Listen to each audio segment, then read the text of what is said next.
அவர்கள் எல்லாம் ஒரு எங்களுக்கு பார்க்குறப்போ ஏன்னா அவர்களை பார்க்குறப்ப நாங்கள்லாம் புதியவர்கள், எங்களுக்கெல்லாம் ரொம்ப புதிய விஷயம். அவையும் புதுசு, எல்லாம் புதுசு, மானிய கோரிக்கை புதுசு, சட்டமன்றம் புதுசு, அமைச்சர் புதுசு, எல்லாமே புதுசு, எல்லாமே புதியதாக இருந்தாலும் ஆனால் நாங்கள் கடந்த 3 வருடங்களாக நானும் சரி, நம்முடைய பொதுப்பணித்துறை அமைச்சர் சகோதரர் ஆதவர்ஜனாலும் சரி, எங்களுடைய நீர்வளத்துறை பாசன அமைச்சர் அண்ணன் ஆனந்த் அவர்களும் சரி, கடந்த 3 வருடங்களாக ஒவ்வொரு கட்டத்தையும் கடுமையாக கடந்து வந்தோம். ஒவ்வொரு நாளும் பார்த்தீங்கன்னா எதுவும் ஒரு மிகப்பெரிய மாநாடு மதுரையில் நடத்தியிருப்போம். ஆனால் அந்த மாநாடுடைய வெற்றியை கூட சுவாசிக்க முடியாது. அடுத்த நாளே வேலைக்கு உட்காந்துருவோம், அடுத்த பிரச்சனை வந்துடும், அடுத்த வேலைக்கு வந்துடும், அடுத்த நாளே அடுத்த வேலையை ஆரம்பித்து அடுத்த நேரத்தை நோக்கி ஓடிட்டு இருப்போம். அடுத்து பார்த்தீங்கன்னா இன்னொரு பெரிய மாநாடாக ஒரு பெரிய கூட்டங்களும் நடத்தி முடிச்சிருப்போம். அப்படி ஒவ்வொரு நிகழ்வாக முடித்து அதே மாதிரி தான் நாங்கள் எலெக்ஷனையும் முடித்தோம். தேர்தலும் அதே போல தான். ஒரு நாள் முடித்து கவுண்டிங் முடித்து எல்லாரும் ஜெயிச்சு முடித்த பிறகு அந்த வெற்றியும் சுவாசிக்க முடியவில்லை. அது முடித்த ஒரு வாரம் உங்களுக்கு தெரியும் எவ்வளோ கஷ்டப்பட்டு நம்ம ஒவ்வொரு நாளும் இதை கடந்து இந்த ஆட்சி அமைக்கப்பட்டதுன்னு.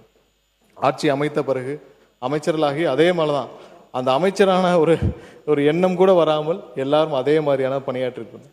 எங்கே இருக்கிற எல்லாரும் அப்படி தான். எல்லாரும் யாரும் அமைச்சராக வந்தோம் இல்லை அப்படிலாம் இல்லை. எல்லாரும் ஒவ்வொரு நாளும் எப்படி பணியாற்றிட்டு இருந்தோமோ, முன்னாடி எப்படி மக்கள் இயக்கத்தில் இருந்தாங்களோ, முன்னாடி எப்படி இருந்தாங்களோ அதே மாதிரி தான் இப்போவும் பணியாற்றிட்டு இருக்காங்க.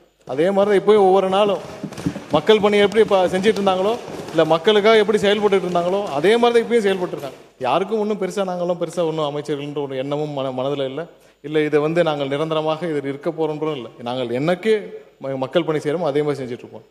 அப்போ தான் எனக்கு ஒரு ஃபோன் கால் வந்தது.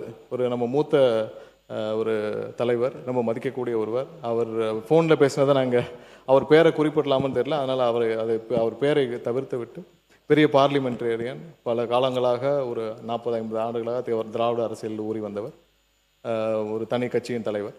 அவருக்கு அனுப்பிச்சு கேட்டார், தம்பி நீங்கள் உசிலம்பட்டியா அப்படின்னாரு. ஆமாண்ணே உசிலம்பட்டிண்ணே அப்படின்னு. ரொம்ப பெரிய விஷயம்ப்பா. அதாவது குற்ற பரம்பரையின் ஒரு கொடூரமான சட்டத்தால் கடுமையாக பாதிக்கப்பட்ட ஒரு சமூகத்திலிருந்து உன்னை சட்டத்துறை அமைச்சராக்கியிருக்கிறார் உங்களுடைய முதல்வர். அது ஒரு வரலாற்று சிறப்புமிக்க ஒரு நிகழ்வுன்னார். அப்போ தான் ஒரு ரியலைசேஷன் வந்தது. அப்போ தான் எனக்குள்ளே ஒரு ரியலைசேஷன் வந்தது. இவ்வளோ பெரிய ஒரு வரலாற்று சிறப்புமிக்க ஒரு சம்பவத்தை என்னை போன்ற பலரை உருவாக்கி சத்தமே இல்லாமல் அமைதியாக முதல்வராக இங்கே இருக்கிறார் எங்களுடைய முதல்வர் அண்ணன் விஜய் அவர். எங்களை மாதிரி பலர். ஏன்னா நாங்கள்லாம் எந்தவித பெரிய பணபலமும் கிடையாது, எந்தவித பெரிய பின்புலமும் கிடையாது, அரசியல் பின்புலமும் கிடையாது, பெரிய பணபலமும் கிடையாது, 3-4 தலைமுறை அரசியல்வாதிகளும் கிடையாது. எங்களை மாதிரி பலரை உருவாக்கி பலரை அமைச்சராக்கி பல நடக்க முடியாத விஷயங்களை செய்து காட்டிய ஒரே ஒருவர் எங்களுடைய முதல்வர் அண்ணன் விஜய் அவர்கள் தான்.